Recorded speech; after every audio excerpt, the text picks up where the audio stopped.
എന്ന് പറഞ്ഞു കഴിഞ്ഞാൽ വെള്ള സാരി കൊടുത്തോണ്ട് നടക്കും. ഇംഗ്ലീഷ് പ്രേതം ഫുള്ളി ബിക്കിനി, അതല്ലേ?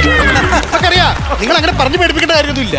എനിക്ക് സത്യം പറഞ്ഞു കഴിഞ്ഞാൽ എനിക്ക് അറിഞ്ഞുകൂടാ ഇതെന്തോ ചെയ്യുന്നത്. വീട്ടിലാണെന്നുണ്ടെങ്കിൽ ഞാനൊന്നും പറഞ്ഞിട്ടുമില്ല.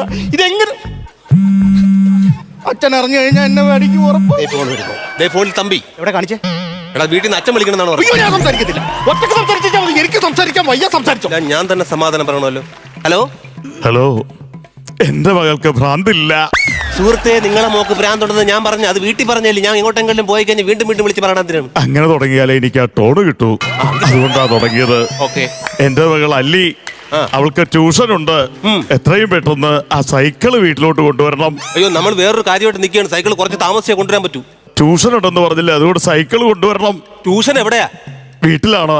വീട്ടിൽ ട്യൂഷൻ ഉണ്ട്. സൈക്കിൾ എന്തായിരുന്നു? സൈക്കിൾ പഠിപ്പിക്കാനാണ് മാഷ് വരുന്നത്.